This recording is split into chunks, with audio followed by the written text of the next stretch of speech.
Hindi makukumpleto ang pagbabago kung hati-hati tayo. Dapat walang alitan, pikunan, at kampihan. Isa lang ang ating pagbuhusan ng ating kakayahan, ang ating bayan. Isa lang ako sa mga hindi titigil magtrabaho para makabangon tayo.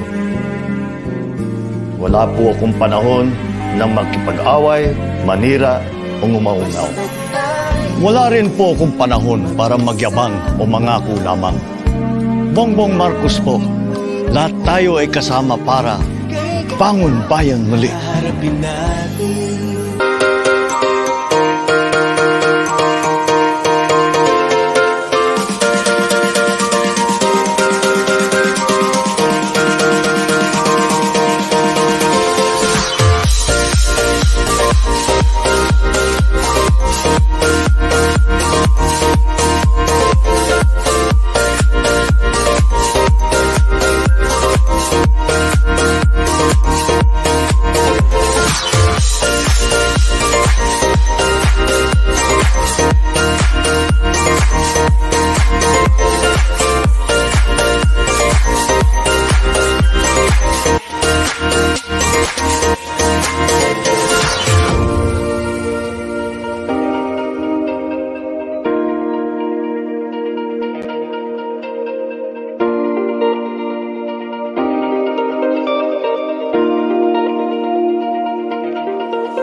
Hello everyone at welcome po sa ating channel. This is Coach Jared. Today is January 19, 2022 and alam ko po mga kaibigan, this is an unusual hour for me. But today we have a very special guest. Pangarap natin to mga kaibigan.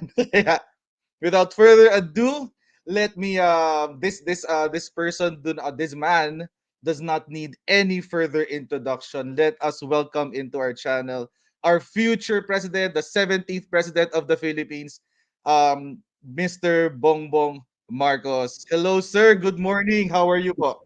Mabuti naman, Coach. Okay na. I think nalampasan na natin yung konting exposure natin, exposure ko sa bagong Omicron. So thank you for asking, but I'm okay. At magandang umaga sa lahat na nanonood at nakikinig. Ayan, sir, as I mentioned po kanina, no, pangarap po talaga natin na kayo po ay maimbita po dito sa ating channel. And thank you very much po na napaunlakan niyo po yung atin pong maliit na channel po sa inyo pong My pleasure, my na pleasure. mapakabisita po kayo. Ayan po. Sir, so you had a lot of very good things happening for you po, sir. Like yung atin pong surveys is really sabi nga po ni Ambassador Bobby Tiglao, no, you are beyond gravity. And recently po sir, you won sa sa petition po no sa second division. Coming into the campaign season po sir, how confident are you po on a scale of 1 to 10 that number one po the other petitions will be dismissed and that your chances of winning these elections are high. So how confident are you po sir? Well, in regard to the remaining petitions to disqualify me from the upcoming election, we are of course we also always rely on the law. It is very clear what the law says. Yung na-dismiss na mga petition, na-dismiss kahapon, yung mga natitirang petition ay pareho naman ng mga ground.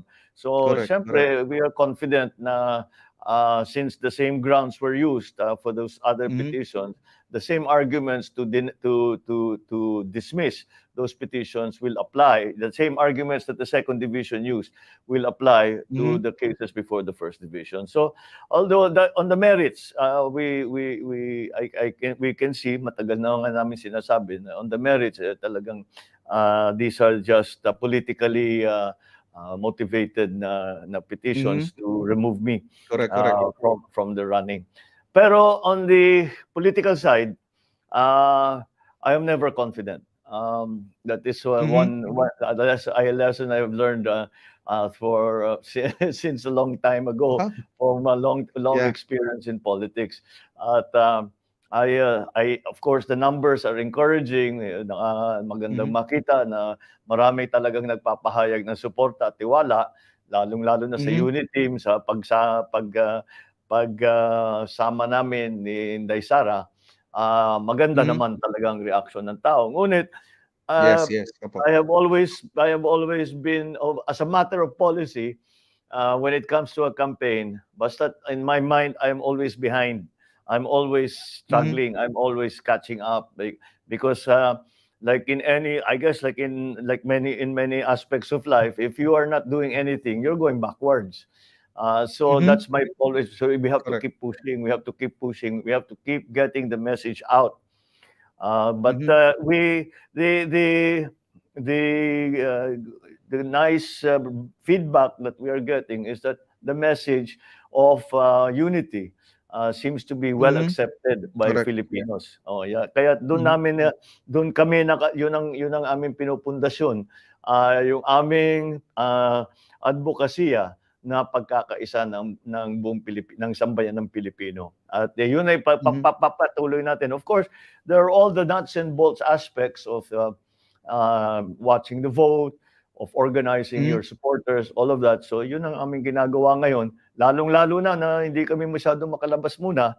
So yung Oo mga nga po, kailangan eh. gawin, all of those other aspects we have to take care of. And Mhm. so, yeah, I remember very clearly that ang advice sa aking ama na when it comes to elections, you must be always running scared. And that's what I continue to do. Really?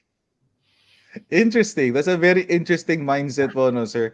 And actually, you mentioned already po, sir, yung inyo pong advocacy. And it actually yung advocacy niyo po is encapsulated po sa inyo pong slogan, no po, yung sama-sama tayong babangon muli.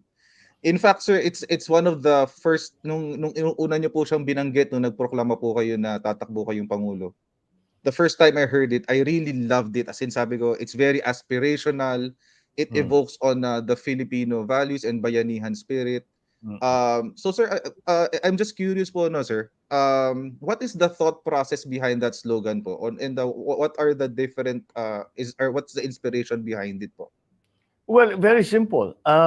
Really, that because we are in the middle of a pandemic crisis, Mhm. and yung the pandemic brought a lot of economic hardships to our people.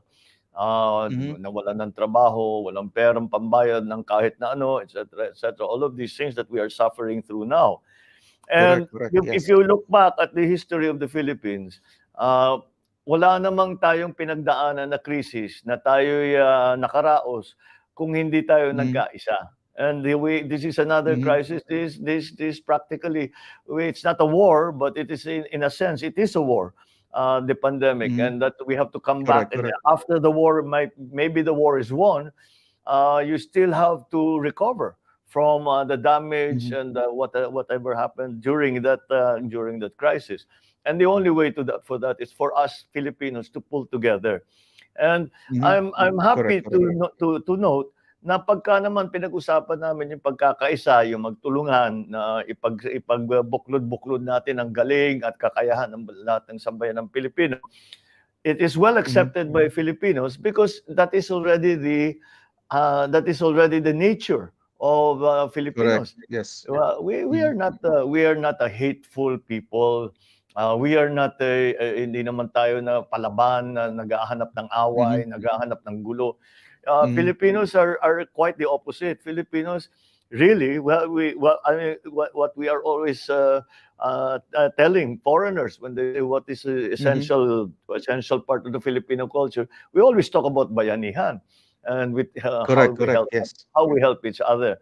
And that's why I Mhm. think that the message of unity, yung aming sinasabi na nagiging kilusan na nga ng pagkakaisa, I Mhm. think that's well accepted by Filipinos because it is already Agree. in the Filipino nature, and we just have to encourage that to resurface again and become an Mhm. integral part not only of our political discussion but the discussions that we have in our society. Mhm.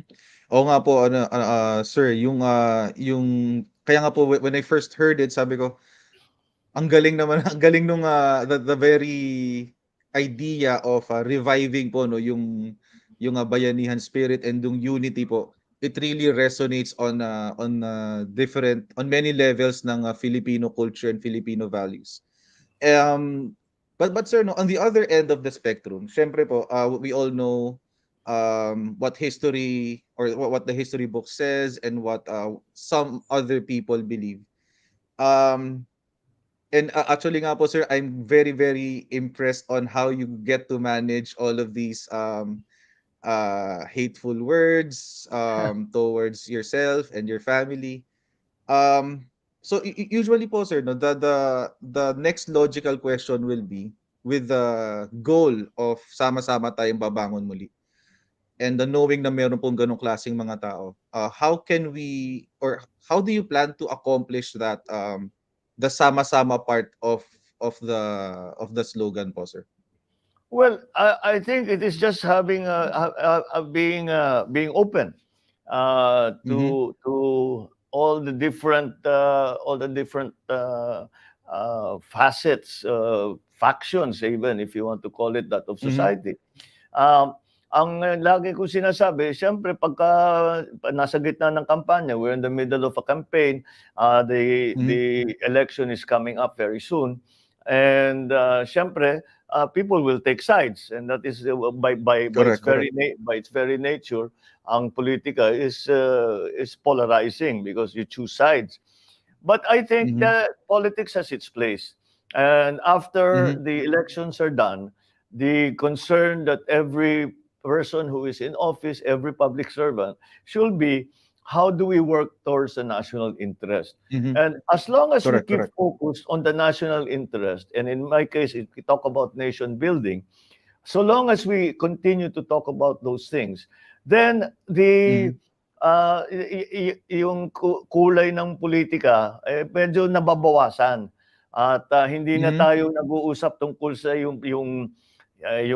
sagutan, yung mga maiinit na Mhm. salita na lumalabas Correct, pagka correct. eleksyon. So nalampasan na natin yung eleksyon, may nanalo, may natalo. But Mhm. Pilipino naman lahat 'yan, eh, kailangan natin ang tulong nilang lahat. So we of course you always bring in as the best people that you can find, no matter if they helped you during the election, if they basta Correct, correct. they're willing to help to make the Philippines a better place, for us to recover Mhm. economically, for our people to be safe and healthy. Kung yan naman Mhm. pare-pareho naman ang ating hangarin para sa mga Pilipino, Mhm. that's the way we keep that we bring people all people together. Mhm. We do not want to bring. We're not saying that everybody has to be in the same party. Hindi kailangan yun. Mhm. But Correct, correct. we have to bring all the best talents. Ang galing-galing ng Pinoy, eh. Mhm. Yan ang pinakamalaking True, asset true. talaga natin, is our people, eh. Ang galing ng Mhm. Pinoy. We have a very good reputation as in our overseas foreign workers. We have a very good Mhm. reputation of what good workers Filipinos are, how industrious, how resourceful, how well trained, all Mhm. of the things that have given us the advantage in the foreign markets. Uh, that is our asset. And as long as we Mhm. Correct, maximize correct. that asset, malakas ang loob ko. But Mhm. makakaahon tayo rito. But the thing is to kailangan hikayatin natin lahat na o sige, hindi tayo Mhm. nagkasama nung nakarang halalan, pero Mhm. wala na, tapos na yung halalan, magsama na tayo para ang dami nating Correct. problema, tulungan mo naman kami at Mhm. kailangan namin yung tulong ninyo. And I think that kind of open-mindedness, Mhm. that laser focus on the national interest, on nation building, Mhm. basta't manatili yun, then we will bring people together to work Mhm. for the Philippines and for the people. Mhm. Yeah, I agree po. And I think that message can be something for especially doon po sa nasa kabilang partido po no na who's always very critical of Well, what you do and everything that you represent po. That's okay. I mean yung okay Mm. lang naman yan, handa naman tayo sa ganyan at matagal na ako sa Mhm. politika, and Correct, this is uh, correct. this is really part of that. Mhm. But the reason I do not indulge in that is that kung Mhm. makikipag-away ako, makikipagsagutan ako, makipagmurahan ako kahit na kanino, nakatulong ba sa taong bayan yun? Will that help the Correct. people have a better life? Will Mhm. that have have a better future? I do not think so. That is how politics Mhm. has been conducted in the previous years, and it has not gotten us Correct, correct. anywhere. Kaya Mhm. isipin natin what will really have an effect, a good effect on the condition of the ordinary Filipino, of the condition of the Republic of the Philippines in the community of nations. That is what is important to Mhm. me. Correct, correct. And that's why a lot of people are very drawn to you po, no? That a lot of people are very drawn to you and they are looking up to, especially this campaign po, no? It really highlighted po that value po that you espouse. And sir, you mentioned po yung nation building. How do you kasi po right now of course the economy is in shambles and we have the Mm-mm. COVID-19 pandemic. Yeah. Yeah. Um there's certain sectors that say na you're only banking po on your name or on name recall for these elections and you don't really have a solid platform. For the benefit of everyone po na those who support you and those who even do not support you. Is what is your platform of government po, sir? Well, Or yeah, ito po, what? we have to view it in the long and the short term. In the Mhm. short term, kailangan talaga, what we have to do is to get past this pandemic and to Mhm. get people vaccinated, and to stay safe until this latest surge. Sana bumaba na yan. Pagka merong mga nagsasabi, and we have begun to see the statistics coming out of our healthcare system na pababa Mhm. na raw, at especially anyway in NCR, the incidence and the infection rate is going down, Mhm. starting to go down, and hopefully this will apply to the rest of the country soon. Mhm. So Yes. that is what we have to attend to first, is the health and safety of our people, and Mhm. at the same time as we are doing that, we are slowly opening up the economy. We are slowly Mhm. preparing the economy for our resurgence into Mhm. the global economy. And right now, Correct, correct. we should already be preparing, because if we look at the other countries, especially those who we trade with, those who we have Mhm. very strong diplomatic and economic relations with, if we look at them, they're slowly coming out of the Europe is slowly coming out of the pandemic, and they Mhm. are Yeah, yeah. their economies are beginning to show signs of revitalization. The United Mhm. States is going through a difficult period right now, but being such a large and strong economy, they will also Correct. be at the forefront of the recovery of Mhm. the global economy. We in the Philippines should already be positioning ourselves by Mhm. recognizing what is the new world economy going to look like, because it is not the Mhm. global economy in late 2022, third, fourth quarter of 2022 is not going to Mhm. look like the economy of pre-COVID economy of last quarter 2019. Mhm. Hindi na magbabago talaga yan. And we have seen it, the effect of the use of the internet, the different technologies that have come, so that there are new businesses that were created that did not exist before.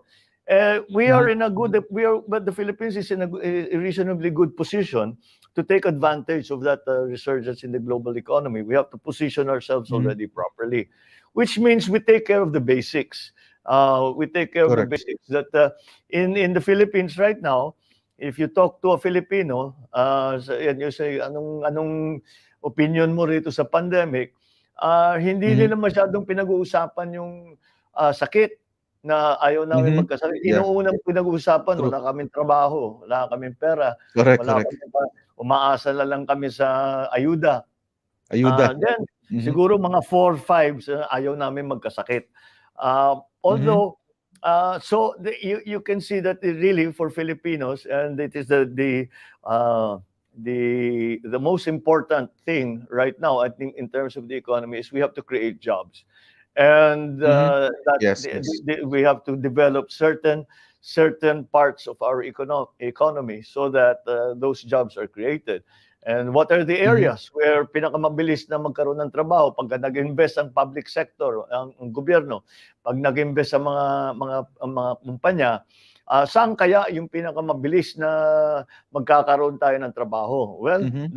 I've always talked Correct. about MSMEs, yung mga small, uh, Mhm. micro, small, and medium scale enterprises, Mhm. yung mga maliliit na negosyo, maliliit na tindahan, that comprise a great majority of our Majority. Correct, correct.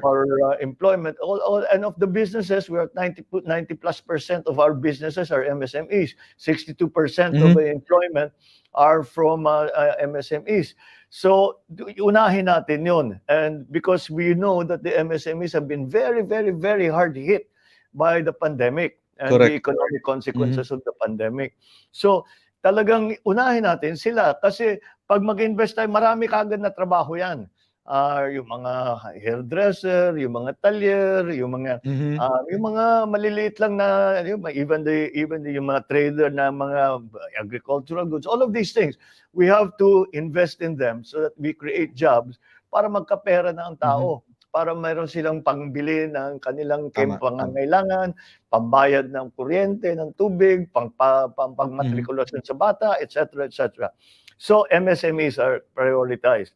Agriculture also needs to be prioritized because Mhm. we it is one of the weaknesses na nakita natin nung pumasok yung pandemya, yung ating food supply. Dahil umaasa Correct, tayo correct. masyado sa importation. So ang gagawin natin, kailangan patibayin natin ang local production. At bukod pa doon, ang maganda sa agrikultura, yung tinatawag na uh, I guess the return from your investment in terms of jobs ay Mhm. mabilis. Pag nag-invest Mhm. tayo sa agrikultura, maraming downstream na trabaho 'yan. So that will create True, jobs true. again. Oo. So and Mhm. then we have to find to put up this sa infrastructure especially, we have to include pag pinag-uusapan maganda yung inumpisa ni Pangulong Duterte na build, build, build. Pagpatuloy Mhm. natin, planuhin natin ng mabuti, tapos kabitan na rin natin ng digital infrastructure dahil nakita naman natin Correct, correct. how Yeah. important it's going to be. And we can do that, and I think we should promote the concept of public-private partnerships, because the Mhm. government cannot do this by itself, the private sector cannot do it by itself, but a partnership between the public sector Mhm. and the private sector is very powerful, and I think that is one of the key elements that we will have to pursue. And then nabanggit ko na the digital infrastructure. We have to improve our Mhm. connectivity, True. our Yes. bandwidth, and even the price, the cost Correct. of using the internet. So Mhm. those are the first. Tourism is another Mhm. very quick fix kung tawagin. Uh, Mhm. Yes, yes, quick Madali sa fix. Pilipinas yan because the Philippines is a beautiful place. It's so easy to Mhm. publicize. We already are very well known as being a wonderful tourist destination. So let's Mhm. go to that. Paghandaan na natin habang maaga pa. And even if wala pa yung ating mga foreign tourists, yung domestic tourism Mhm. natin medyo matibay-tibay. And people Yes, are yes, very, opo. very much willing to go to different parts of the Mhm. country hangga't True. wala pa yung mga foreign na bisita natin, maaasahan natin yung mga lokal. And you Mhm. can see recently, medyo nung bumaba yung infection rate, pagka sinabi medyo nagbukas ng konti yung mga resort, naku, nagdagsaan Mhm. kaagad ng tao. Nagtagsaan. And you Correct. and we True, should true. let's continue to encourage that by improving the facilities, fixing Mhm. the airports, all of these things, because you can see pag tourism, ang laki ng downstream niyan.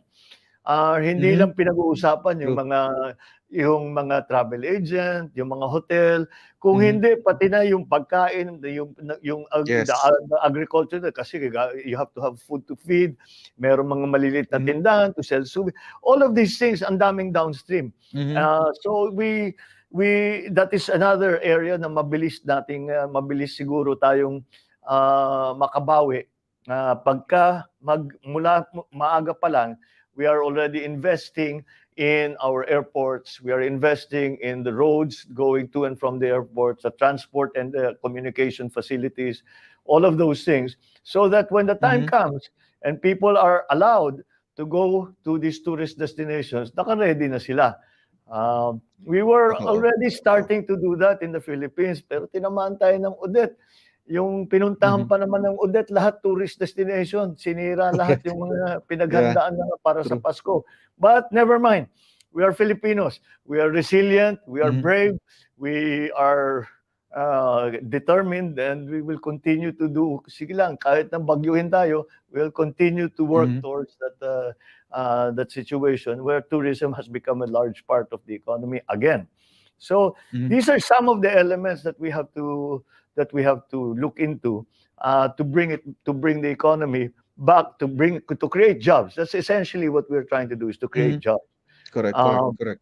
and in the meantime, in the long term, we have to look into the weaknesses in our different economic sectors. Agri is right there, is one of them that needs to be Mhm. looked into, especially infrastructure. We're doing a good job. We must continue.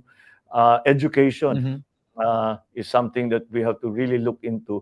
Na medyo naging na-highlight ng konti yung education dahil nahirapan talaga tayo doon sa remote learning. And Mhm. hanggang True, ngayon true. kumakapa-kapa pa rin tayo eh, how really it is to be done. But as siguro consuelo natin, it's the same for everybody all around the world.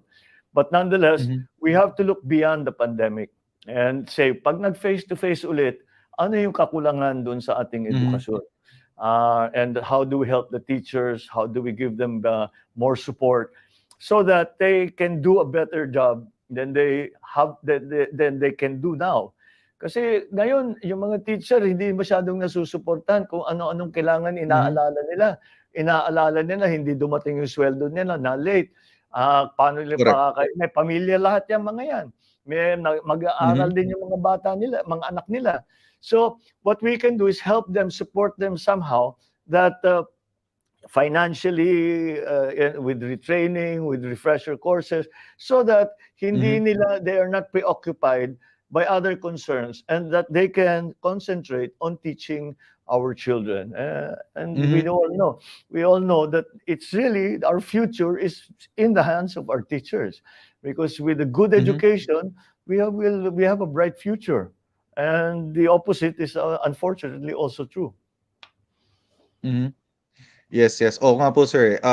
I think the education sector and kasi po at one point in my career I was part of the education sector. Mhm. It's one of the very um hindi naman po unnoticed but hindi po siya masyadong nabibigyan ng pansin ng ating administration in the past. I mean not this one, Mhm. no, especially when PRRD signed the SUC law. I think that was a breakthrough in our education I agree. system. But I absolutely agree. Malaking mhm, bagay yung naging libre ang SUCs. mhm, That correct. was a very, very matagal na nating inaantay yan. Much awaited yan. Mhm, And sa administrasyon lang ni Pangulong Duterte nabuo yan. mhm, correct, correct. And I'm ano po being an HR practitioner for a long time. I'm really ano po, it's really my kumbaga pangarap ko po talaga na ma-level up yung competency ng Filipinos. And since you mentioned po sir a lot of your platforms po are a lot of them are very very good and a lot of people agree I mean a lot of us who are observers agree na ito po yung dapat na direction po natin for the next for the next administration. Um and also po taking note that you recently joined the PFP, Partido Federal ng Pilipinas, and understanding na in the past there was an effort to shift our political system from presidential to federal, Right. Mm. is and to do some sort of a charter change, and right now meron pong Mm. push to amend the constitution, especially sa FDIs. Is this a direction that you will also take in your presidency, God willing? Well, these are things that need to be discussed and examined. Whenever you talk about a change in the political system, which is essentially pag nag-federalize yan, mag-federalize tayo, it will be very different political system from what we have now. Mhm. And every time you talk about nabanggit mo in passing very quickly FDIs, the Mhm. economic provisions that people are saying we have to amend in the constitution so that we will improve the foreign investment into the Philippines. Tama lahat Mhm. 'yan. But there have been very difficult political obstacles to amending the Mhm. constitution, and it is basically the suspicion of the general public that any attempt to amend the constitution by politicians is only to extend their term or to postpone the elections. Mhm. And gano'n talagang reaksyon ng tao, "Ay naku, gagamitin lang 'yan para hindi mag-eleksyon." Ayaw nilang mapasubo sa eleksyon, Mhm. makipag-ano sa eleksyon. O papahabain nila o iibahin nila yung sistema. And Mhm. there are ways that we can pursue, that we can examine, wherein we do not have to, um, in our constitutional convention or whatever Mhm. method we choose to amend the constitution, meron siguro we can limit the discussion in whatever Mhm. body that we choose to uh, amend or and debate and argue the changes, the amendments to the Constitution, meron that we can limit the discussion only to economic provisions, for example, and not to Hmm.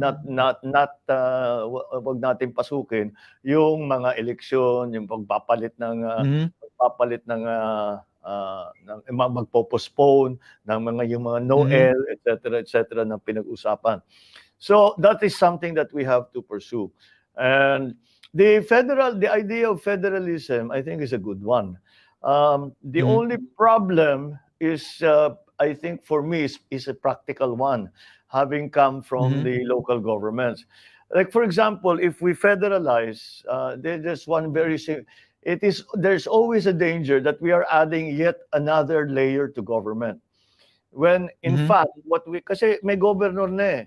So Correct, maglalagay correct, ka, correct. sabihin natin senator, sila ang Mhm. uupo, we federalize, let's say may region, Mhm. just for argument's sake. By region gagawin natin. Anong gagawin mo doon sa mga gobernador doon? At alam naman natin around the country yung iba sa Mhm. pinakamatibay na LGU executive ay yung mga gobernador.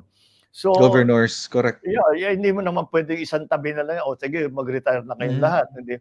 And then there's also that danger, as I mentioned, that we're adding, may governor na, we're adding another layer to our Mhm. government. When in fact, what we should be trying to do is bringing government closer, not further, from the Correct. grassroots, from the level. So there's that, for me, there's that practical consideration. How do you Mhm. transition from our present system to the federal system? And that is something that Mhm. needs to be examined, discussed. We can probably find a solution. There's also the question of the multi-party system. Mhm. That Yes, yes. I'm sorry to say to say this, uh, I apologize to the proponents of the multi-party system, of which I used to be one. Mhm. But unfortunately, I think the multi-party system has not really succeeded in the Philippines. Mhm. Uh, True, for true. many reasons. For many reasons. Agree. We can talk about it for a long time, but it really has not succeeded. Maybe we should re-examine a return to the two-party Mhm. system. Uh, Mhm. and that will, I think that will rationalize a lot of the political Mhm. activity that's going on in the Philippines. But these are very big subjects, um, Mhm. and we need to be very very careful, because when we make such fundamental changes, as in amending the constitution, there will be unintended Mhm. effects. And it will affect not one person, not one group, not one province, not one region, but the entire Philippines. So we have to be very Mhm. careful. Correct, correct. Um, Actually nga po sir, now that you mentioned the two-party system, it was the system prior to this one, prior to this one, right? Tama po ba? Kasi Oo, I was yan, really young iba. during that time. Oo, nasyonalista lang at saka liberal noon, eh. Merong Mhm, mga tumatakbong independent. I remember mhm, Raul Manglapus in 1965 ran as an independent. Yung kanyang partido was PPP. But there was still the mhm, main parties, the NP and the LP. So, but mhm, the reason I talk about that is because sa ngayon, the problem, I think, one of the problems that the Philippines is suffering is the quality of leadership. We mhm, always say correct. that anyone should be have the chance or Mhm, can be president. And I agree with that. Anyone should mhm, kung talagang magano siya, sumikap siya at magtrabaho siya at marunong talaga siya, mhm. everybody should be allowed to be president. But Yes, yes. not everybody makes a good president. Uh, Correct. so you have to understand how that works. So the Mhm, nice thing that the mechanism within the two-party system works this way. In my party, whatever, if I am one of the two parties, sabihin natin in PLP, or I'm in one of those parties, sasabihin mhm, natin na doon sa partido ko, lahat yan gusto magpresidente, lahat yan gusto magsenador, maggobernador, mhm. magmayor. So, sa loob pa lang ng partido, tinitignan na natin sino ba yung pinakamagaling.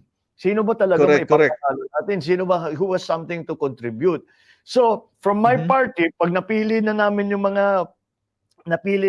yung mga kandidato natin at hinarap natin sa tao, sasabihin natin, ito yung pinakamagaling talaga namin. Wala nang mas correct. magaling diyan kundi di sa Mhm, listahan ng kandidato na ito.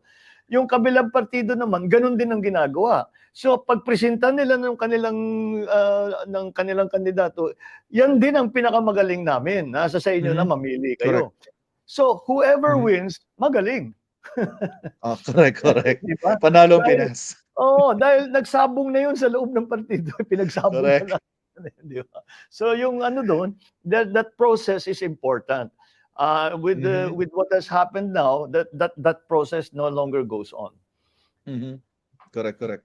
Correct. Yeah, and I ano po eh, I think back on my previous work as an HR professional na Mhm. karamihan it's something like that po eh na we interview people, we assess their competence and kung kaya Mm, nilang gawin yung trabaho and from there tama. we decide who we're going to hire. So how I wish po na we can go back to that system Well, na it we is a can major yeah. it's a major, I'm sure there will be very many good arguments for maintaining the multi-party system.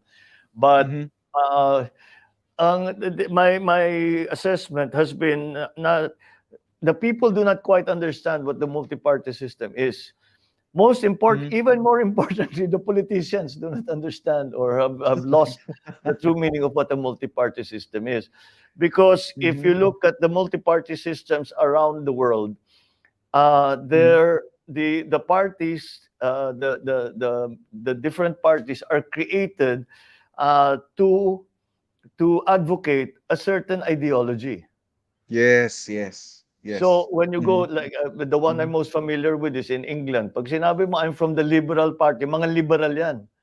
I'm from the mhm, Conservative Party, konserbatibo 'yan. hmm, As mhm, in Germany, I'm the Green Party. The Green Party is worried mhm, about ecology and the environment, at least sa umpisa. mhm. Yes.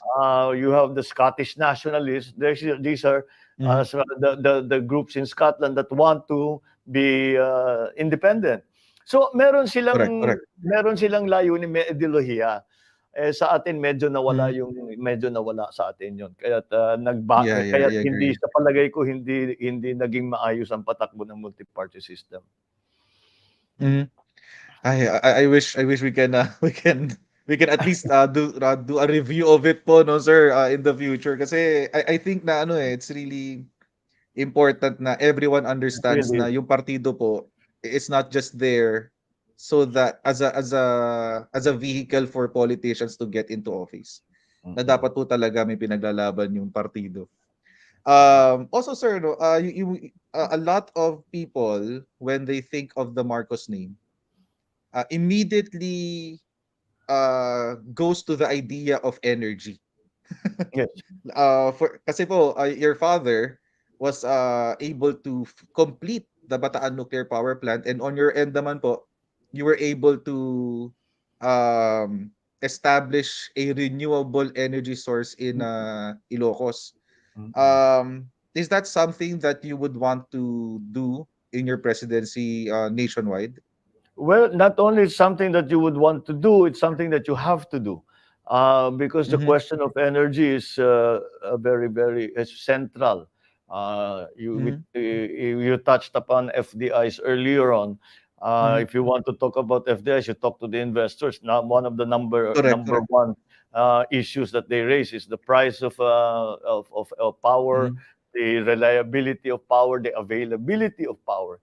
Mm-hmm. So Correct. that is something that needs to. The reason I think that there was a big push in my father's administration was because we were trying to industrialize. We were moving away Mm-hmm. from the agricultural, agri-centric. Um, Mm-hmm. of course, the agri is always going to be the foundation of our economy, Of course, of but course. we were moving towards industrialization so that mas malaki naman ang mas maganda naman ang hanap buhay ng ating mga kababayan. And Mm-hmm. a central part, and if you look at the very by definition, industry depends on power. And Mm-hmm. Correct. if you are an investor and you're saying, will I invest in the Philippines or this country or that country? Kasama na diyan yung tignan niyo how is power available? Is it reliable? Mm-hmm. Is it cheap? Or is it Mm-hmm. affordable? Never mind cheap, but is it affordable? Alam mo naman ang negosyante gusto lang, kikita ba tayo? Kung Correct. masyado tayo Profit, correct. masyadong binabayad sa kuryente, hindi na tayo kikita. 'Di wag na Mm-hmm. lang tayo diyan, do'n na Mm-hmm. tayo sa murang kuryente. Mas And that's mura. Mm-hmm. that's a big become a very big very important thing. So we have to look Mm-hmm. now that with global warming, we also have to play our part in terms of renewables. And so Mm-hmm. we are still developing the proper mix between Mm-hmm. renewables and traditional sources of power. But nonetheless, we need everything. We need Mm-hmm. the renewables, but also we still need the traditional sources of power Mm-hmm. because the renewables are dependent upon natural conditions, Mm-hmm. and Correct, sometimes correct. True, true. it does not coincide with the requirements of industry, and so those Mm-hmm. requirements that are not be satisfied or not filled rather by Mm-hmm. renewables, we have to still depend on traditional. So that mix is still being defined now because the technology on both sides, on renewables and on Mm-hmm. traditional, are changing, and Correct, correct. True. that will be a factor in the ano bang mix, 25% renewables ba o Mm-hmm. 35% na by this year. All of those things have to be taken into account because things are moving very very quickly. Mm-hmm. The technology, of course, is moving very very quickly. But a Mm-hmm. nuclear power plant, we can look into it again, Mm-hmm. perhaps, but not in a political way. Because Mm-hmm. that Yes, was the yes. problem. Yan ang naging problema ng Bataan Nuclear Power Plant. Ginawang political eh. Mm-hmm. It became a political True. issue, not a science issue or a Mm-hmm. economic issue. So maybe if we can put aside all those political, Yes. all those political, how do you say, criticisms that led to its Mm-hmm. non-opening, maybe we can still take advantage of the BNPP. Mm-hmm. Yeah, yeah. Sir, is it still possible to to kasi a lot really kapag pinag-usapan po talaga yung candidacy niyo po, sir, no? And I've observed it po sa aking channel whenever I would do a live stream about different issues in the Philippines. The BNPP really comes up as number one kasi nga Malampaya I think will be depleted of resources na by 2027. Yes, yes. So, is it really possible po ba na ma-revive pa po yung BNPP? Well, it's still possible, no? But we, of course, have to be practical about it and look. Mhm. If you go to the Bataan Nuclear Power Plant, bago lahat. It's all new. Mhm. They maintain it, Brand new. Mhm. and pero nagbabayad pa tayo eh. Hanggang ngayon, we're still paying Correct, for correct. the power plant wala naman tayong nakukuha. So, but Mhm. unfortunately, one of the main issues that for the rehabilitation of the Bataan nuclear power plant is that the nuclear fuel had already been sold pinadala na sa nung panahon ni Ah, FBR, pinagbili na yung fuel. So we will have to buy that fuel back to reinstate it. And then okay. we will have to rehabilitate it to the modern technologies kasi siyempre may mga safety Mhm. features, may mga Correct, safety correct. features na hindi nailagay, wala pa nung panahon Mhm, ng 1986 na meron na ngayon, mhm, to make it more efficient, make it safer, all of those things. And mhm, to bring it up to that standard, again, we have mhm, to look at the costs. I think technically it's possible, but mhm, we will have to see, go into it in very, very minute detail and see really if it's still worth it. mhm, But I think it probably is. mhm. The example I'm always using is South Korea, because South Mhm. Korea has Yeah. what they call sister plants. Kagaya Mhm. kasi yung sa atin BNPP Westinghouse ang nagtayo niyan eh. Yeah, Westinghouse, correct. Yung nasa South Korea Westinghouse din ang tinayo. Kamukha Mhm, nung plant, same technology, same design as our plant here in mhm, BNPP, and it has been very successful mhm. in Korea. In fact, nagtayo Correct, sila correct. ng isa, nagandahan sila, nagtayo sila ng pangalawa, pangatlo, pang-apat, lima na ang tinayo nila. Buti pa sila. Ah, dahil na maganda raw ang naging malaking naitulong. Ironically Mhm. nga, ang tawag doon sa kanilang power plant na sister plant ng BNPP is Cory. Korean, Cory 1, Cory 2, Cory 3, and Cory 4 and Cory Ironic 5. nga po. So it's ironic that that's how it turned out. But I know, right? that's just as an aside. In fact, South Korea, because Mhm, they have been seeing the discussion on the BNPP, nag-offer sila na they can come mhm. and they Yes, can yes, look at yes. our Mhm, power plant and they'll see kung ano yung mga kailangan gawin, how they can give mhm, us an idea how much it's going to cost.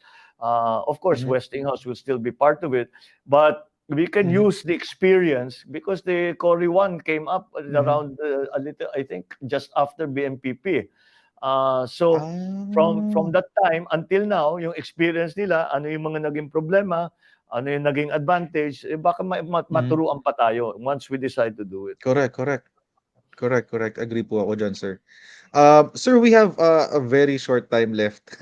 Ay, oo nga. But sir, opo, just one more question, and Yes. this is, I think, I think this is more personal than anything. All of the questions I've asked. God willing po, sir, that you become the president after May 9 elections. What is your dream, or what is the idea that you have for the Philippines after, when we reach 2028 po? After, at the end of your term in 2028. Well, should I be so lucky or so blessed to be given such a position, to be given the mandate of the people? I think we cannot hope 6 years. Narinig din natin si Pangulong Duterte, sinasabi niya hindi niya Mhm. natapos lahat ng gusto niyang gawin sa 6 na Correct, taon. correct. But so but what we need to do is to make the necessary changes to strengthen our institutions, to strengthen our Mhm, economy, so that in that way we are able to prepare for the resurgence of our economy of the mhm, as part of the global economy. So yung mhm, mga basics natin, ayusin na natin. Yun na nga, yung sinasabi mhm, ko, yung mga digital infrastructure, yung infrastructure, ayusin na natin. Yung education natin, ayusin na natin. mhm, Simulaan na natin, ayusin, tulungan yung mga teacher. Yung the concept of PPPs, the private and public sector partnerships, that idea really has to come to the fore mhm, because we have to engage all the elements of mhm, the economy and of society to help in this recovery.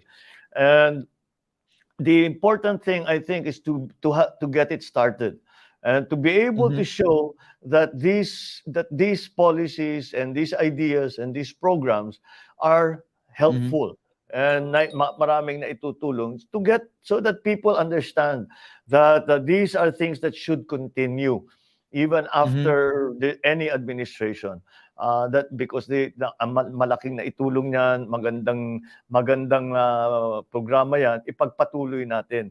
And mhm, again, it is in terms of public, in terms of the uh, the strength of the state, of Mhm. government, it is really dependent on institutions.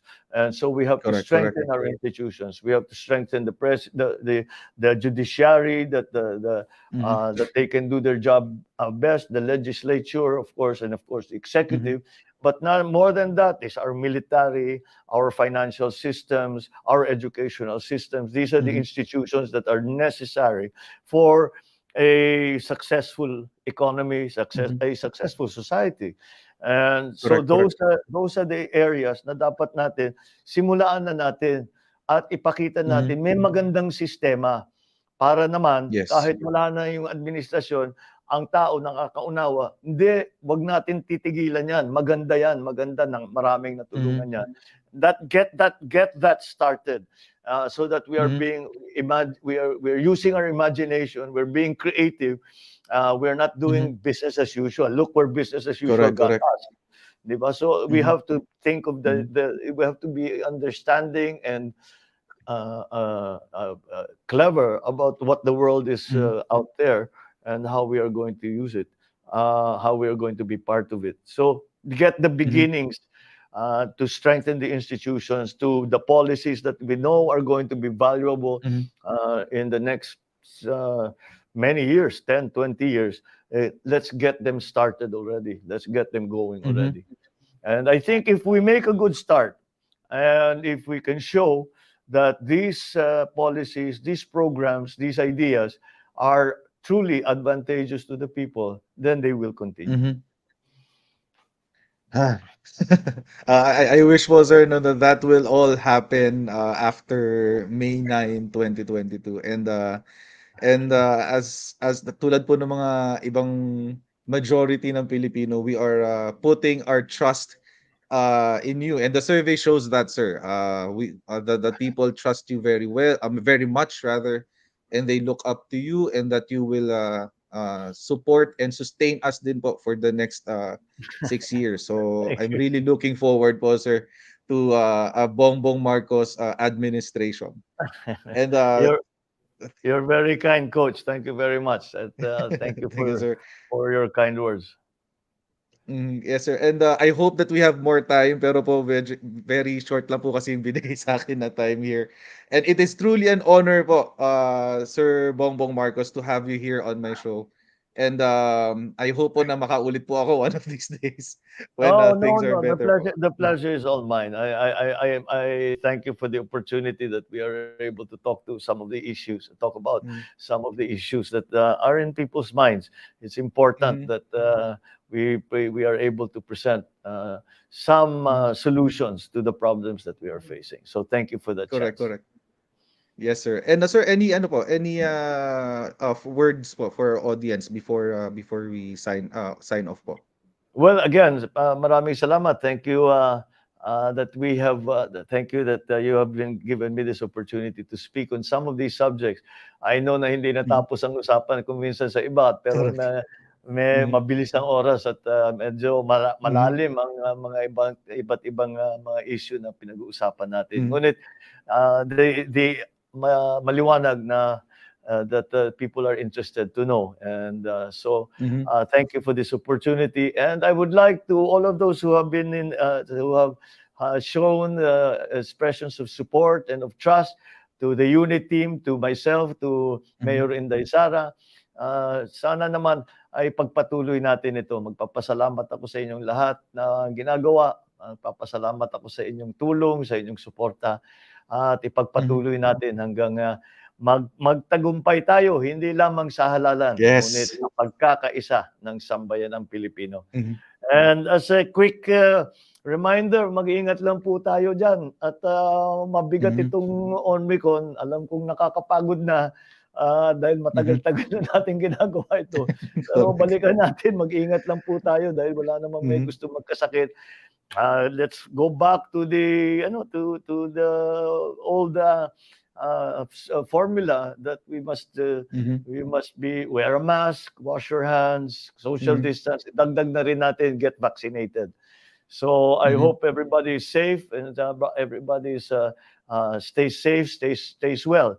And Mhm. once again, thank you for this chance to speak on these Mm. subjects to our people. Maraming salamat, Coach. Yes, sir. Thank you very much. The 17th president of the Republic of the Philippines, Sir Bongbong Marcos. And to everyone, maraming po salamat for watching us today. And I hope that I get to see you again tomorrow. Sa mga nasa abroad po, God bless your rest. Sa mga nasa Pilipinas, God bless your work. And I'll see all of you tomorrow on our next Coach Jared Live. Thank you, everyone. Bye.